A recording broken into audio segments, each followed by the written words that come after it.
എവിടെയാണ് കേരളത്തിലെ സാമ്പത്തിക പുരോഗതി ഉള്ളത്? ഒളിപ്പിച്ചു വെച്ചിരിക്കുകയാണോ? എങ്കിൽ അതൊന്ന് പുറത്തെടുത്താട്ടെ, ഒന്ന് കണ്ടോട്ടെ.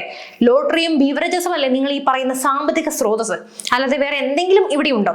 അതുപോലെ സാമൂഹ്യ പുരോഗതി, അതുമൊന്ന് എടുത്തു പറഞ്ഞിരുന്നു എങ്കിൽ കൊള്ളാം. നമസ്കാരം. നമ്മുടെ മുഖ്യമന്ത്രിയുടെ ഇരട്ടത്താപ്പുകൾ എണ്ണമിട്ട് പറയുവാനാണ് ഇന്ന് ഞാൻ എത്തിയിരിക്കുന്നത്. ചുരുങ്ങിയ സമയം കൊണ്ട് മുഴുവൻ പറഞ്ഞു തീർക്കാനൊന്നും ആകില്ല എങ്കിലും പ്രധാനപ്പെട്ട ചില കള്ളങ്ങളാണ് നമ്മൾ ഇന്ന് തുറന്നു കാട്ടുന്നത്.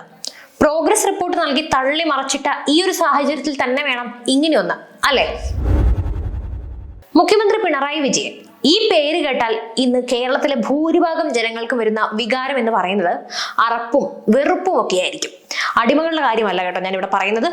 തന്റെ നിലപാടുകൾ കൊണ്ടും ചെയ്തികൾ കൊണ്ടും തനിക്ക് വോട്ട് ചെയ്ത് വിജയിപ്പിച്ച ജനങ്ങളോടുള്ള സമീപനം കൊണ്ടും അദ്ദേഹം ഇക്കാലം കൊണ്ട് ഉണ്ടാക്കിയെടുത്തത് നല്ല അസല് ചീത്തപ്പേര് തന്നെയാണ്. മുമ്പും കേരളം ഭരിച്ച സർക്കാരുകൾ ഇവിടെ അഴിമതിയൊക്കെ ഇഷ്ടം പോലെ നടത്തിയെങ്കിലും എല്ലാത്തിനും ഒരു ഒളിയും മറയും പരിമിതിയൊക്കെ ഉണ്ടായിരുന്നു. ഇന്നോ അതിന്റെ ഒരു ആവശ്യവും ഇവിടെയില്ല. ദുരിതാശ്വാസ നിധി പിരിച്ചത് ഇവിടെ ഓർമ്മയുള്ളൂ, പിന്നെ ആ തുക ആരും കണ്ടിട്ടില്ല. അതുപോലെ നിലപാടുകളാണെങ്കിലോ നിമിഷ നേരം കൊണ്ടാണ് മാറിക്കൊണ്ടേയിരിക്കുന്നത്. For example, Adani Hamara partner ഹേ, കടൽ കൊള്ളയിൽ നിന്നും പാർട്ട്ണറിലേക്കുള്ള ദൂരം അത് വളരെ ചെറുതായിരുന്നു. പിന്നെ ഖജനാവിൽ 10ന്റെ പൈസ ഇല്ലെങ്കിലും പെൻഷനുകൾ മുടങ്ങിക്കിടക്കുകയാണെങ്കിലും കോടികൾ എറിഞ്ഞുകൊണ്ട് പാർട്ടി പരിപാടി, അതായത് നമ്മുടെ 4ാം വാർഷികാഘോഷം കെങ്കേമമായി പോവുകയാണ്. കൂടാതെ കുറച്ച് പ്രീണനം നടത്താൻ വേണ്ടി വഖഫിനെതിരെ കോടികൾ ചിലവഴിച്ച് ഹർജിയും കൊണ്ട് സുപ്രീം കോടതിയിലേക്കും വിട്ടിട്ടുണ്ട്. എവിടെ കിട്ടും ഇങ്ങനെ ഒരു പുണ്യം ചെയ്ത സർക്കാരിനെ, അല്ലെ? മുഖ്യമന്ത്രിയുടെ അനീതികളെ പറ്റി ചോദ്യം ചെയ്യുമ്പോൾ അവിടെ നമ്മൾ ആദ്യം എടുത്തു പറയേണ്ടത് മുണ്ടക്കൈ ചൂരൽമല നിവാസികളെ കുറിച്ചാണ്. അവരാണ് ഇന്ന് പിണറായി വിജയന്റെ ഇരട്ടത്താപ്പുകളുടെ ഏറ്റവും വലിയ ഇരകൾ. കോടിക്കണക്കിന് രൂപ ദുരിതാശ്വാസ നിധി വഴി സമാഹരിച്ചിട്ട് അതിനെപ്പറ്റി എവിടെയും മിണ്ടിയിട്ടില്ല, മിണ്ടാനുള്ള ഉദ്ദേശവുമില്ല. എന്നിട്ട് നിരത്തുന്നതാകട്ടെ കള്ളക്കണക്കും.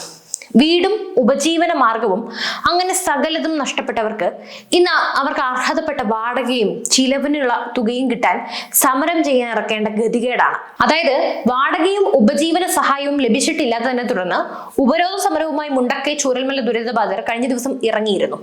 സമരം മൂർച്ഛിച്ചതോടെ വാടക അക്കൗണ്ടുകളിലെത്തി. പണമില്ല എന്ന ന്യായം അവർക്കിനി നിരത്താനാകില്ലല്ലോ. ഒരാവശ്യവുമില്ലാതെ നമ്മുടെയൊക്കെ കാശെടുത്ത് പാർട്ടി പരിപാടി ഇവിടെ തിമിർത്ത് കൊണ്ടാടിക്കൊണ്ടിരിക്കുകയാണ്.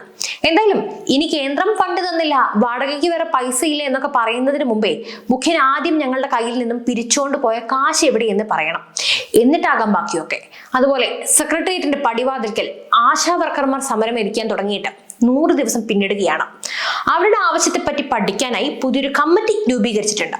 അതിന്റെ ചിലവ് 20 കോടിയായിരിക്കും. ഞാൻ മുൻകൂട്ടി പറഞ്ഞതാണ്. ദിവസം ഇത്ര കഴിഞ്ഞിട്ട് അവരെ ഒന്ന് കണ്ടിട്ട് കൂടിയില്ല. അവരുടെ ആവശ്യങ്ങൾ മീഡിയ വഴി കേൾക്കാനുള്ള സാധ്യതയല്ലാതെ അതെന്താണെന്ന് ചെവിയൊന്നും കൊടുത്തിട്ട് പോലുമില്ല. 1ാം നമ്പർ ഇട്ട AC കാറിൽ ഞെളിഞ്ഞിരുന്ന് പോകുമ്പോൾ ഒന്ന് ഓർക്കണം, ഇവരൊക്കെ കാരണമാണ് ഈ കസേരയിൽ നിങ്ങൾ ഇങ്ങനെ ഇരിക്കുന്നത് എന്ന്. സത്യം പറയാമല്ലോ, ഇന്ന് ഓരോ ചാനലുകളിൽ 10ാം വർഷത്തിലേക്ക് വിജയക്കുതിപ്പിൽ പിണറായി സർക്കാർ കടക്കുന്നു എന്ന് പറഞ്ഞ പരസ്യങ്ങൾ വന്നുകൊണ്ടിരിക്കുകയാണ്. നിങ്ങളും കണ്ടു കാണും. ഏഷ്യാനെറ്റ് ന്യൂസിൽ കഴിഞ്ഞ ദിവസം ജോൺ ബ്രിട്ടാസിന്റെ അവതരണത്തിൽ മുഖ്യനെയൊക്കെ വെച്ചൊരു പരിപാടിയും കണ്ടിരുന്നു. അതിൽ തള്ളി മറിച്ചിടുന്ന കാണുമ്പോൾ സഹിക്കാൻ പറ്റുന്നില്ല. വെറും PR പരിപാടികളാണെന്ന് ഏത് പൊട്ടനും മനസ്സിലാകും. നമ്മുടെ പൈസ ചിലവിട്ടിട്ടാണ്. എന്നാൽ ഈ ചിലവുകൾ നമ്മുടെ പെടലേക്ക് തന്നെയാണ് വരുന്നത്. അത് ഓർക്കുമ്പോൾ ശരിക്കും പറഞ്ഞാൽ വേദനയാണ് അനുഭവപ്പെടുന്നത്. ഇതോടെയും തീരുന്നില്ല. പോലീസിൽ ഗുണപരമായ മാറ്റം വന്നുവെന്ന് അവകാശപ്പെടുന്ന മുഖ്യമന്ത്രിയുടെ വീട്ടിൽ നിന്ന് ഏതാനും കിലോമീറ്ററുകൾ മാത്രം അകലെയാണ് പോലീസിന്റെ മനുഷ്യത്വരഹിതമായ ക്രൂരത അരങ്ങേറിയത്. കാണാതായ സ്വർണ്ണാഭരണം പരാതിക്കാരിയുടെ വീട്ടിൽ നിന്ന് തന്നെ കണ്ടെത്തിയിട്ടും FIR റദ്ദാക്കാനോ പറ്റിയ തെറ്റ് ആ യുവതിയോട് ഏറ്റു പറയാനോ പോലീസ് ഇതുവരെ തയ്യാറായിട്ടില്ല. കൂലിപ്പണിക്കാരനായ ഭർത്താവും 2 പെൺമക്കളും മാത്രം തുണയുള്ള പിന്നോക്ക വിഭാഗ യുവതിക്ക് വേണ്ടി ആരും രംഗത്ത് വന്നിട്ടുമില്ല. പരാതിയുമായി മുഖ്യമന്ത്രിയുടെ ഓഫീസിൽ നേരിട്ടെത്തിയപ്പോഴും പൊളിറ്റിക്കൽ സെക്രട്ടറിയുടെ അധിക്ഷേപം കേട്ടു മടങ്ങാൻ മാത്രമായിരുന്നു അവർക്ക് വിധിച്ചത്. വിവാദമായതിനെ തുടർന്നാണ് അല്പമെങ്കിലും നീതി അവർക്ക് ലഭിച്ചിരിക്കുന്നത്. ആഭ്യന്തരമന്ത്രി കൂടിയായ അദ്ദേഹം പോലീസിന്റെ പിഴവുകൾ അംഗീകരിക്കുന്നതിനോടൊപ്പം തന്നെ അത് തിരുത്തുവാൻ എന്ത് നടപടിയാണ് കൈക്കൊണ്ടത്? വിവാദ നായകനായ MR അജിത് കുമാറിന് സംരക്ഷണം കൊടുത്തതാണോ? അതാണോ നിങ്ങളുടെ നടപടി? എന്തായാലും തെറ്റുപറ്റിയെന്ന് സമ്മതിച്ചത് തന്നെ വലിയ കാര്യമാണ്. കടക്ക് പുറത്ത് എന്ന് പറഞ്ഞ് വീണ്ടും ആക്രോശിച്ചില്ലല്ലോ. അതുപോലെ കഴിഞ്ഞ ദിവസത്തെ മുഖ്യന്റെ പ്രസംഗത്തിൽ ഒരു കാര്യം അദ്ദേഹം എടുത്തു പറഞ്ഞിരുന്നു. സാമ്പത്തിക വികസനവും സാമൂഹ്യ പുരോഗതിയും ഒരുപോലെ മുന്നോട്ട് കൊണ്ടുപോകുന്ന സമത്വവും നീതിയും മാനവികതയും പുലർത്തുന്ന ഇടമാണ് നമ്മുടെ കേരളം, നവകേരളം എന്ന്. അതിലേക്ക് നയിക്കുന്ന നയമാണ് LDF സർക്കാർ നടപ്പിലാക്കുന്നതെന്ന് മുഖ്യമന്ത്രി ചൂണ്ടിക്കാട്ടിയിരിക്കുകയാണ്. സാമ്പത്തിക പുരോഗതി എവിടെയാണ്? കാണുന്നില്ല. എവിടെയാണ് കേരളത്തിലെ സാമ്പത്തിക പുരോഗതി ഉള്ളത്? ഒളിപ്പിച്ചു വെച്ചിരിക്കുകയാണോ? എങ്കിൽ അതൊന്ന് പുറത്തെടുത്താട്ടെ, ഒന്ന് കണ്ടോട്ടെ. ലോട്ടറിയും ബീവറേജസും അല്ലേ നിങ്ങൾ ഈ പറയുന്ന സാമ്പത്തിക സ്രോതസ്, അല്ലാതെ വേറെ എന്തെങ്കിലും ഇവിടെ ഉണ്ടോ? അതുപോലെ സാമൂഹ്യ പുരോഗതി, അതുമൊന്ന് എടുത്തു പറഞ്ഞിരുന്നു എങ്കിൽ കൊള്ളാം. തിരുവനന്തപുരത്ത് ആ സ്ത്രീക്ക് അങ്ങനെ ഒരു അനുഭവം നേരിടേണ്ടി വന്നത് ഇതിന്റെ ഭാഗമായിട്ടാണ്. ഇനി ഇൻഫ്രാസ്ട്രക്ചർ ഡെവലപ്മെന്റ് ആണ് നിങ്ങൾ ഉദ്ദേശിച്ചതെങ്കിൽ 20 ലക്ഷം ചിലവിട്ട് 4 കമ്പി തൂണ് കുഴിച്ചിട്ട ശേഷം ബസ് സ്റ്റോപ്പും 50 ലക്ഷം ചിലവിട്ട ടോയ്ലറ്റും കൂടാതെ ഒരിക്കലും അനങ്ങാതെ ബസ് സ്റ്റാൻഡുകളിലൊക്കെ കിടക്കുന്ന എസ്കലേറ്ററും അങ്ങനെ നീണ്ടു പോവുകയാണ് ലിസ്റ്റ്. നമ്മുടെ തൊട്ടയൽപ്പക്കത്തുള്ള തമിഴ്നാടിന്റെ GDP എന്താണെന്ന് അറിയാമോ നിങ്ങൾക്ക്?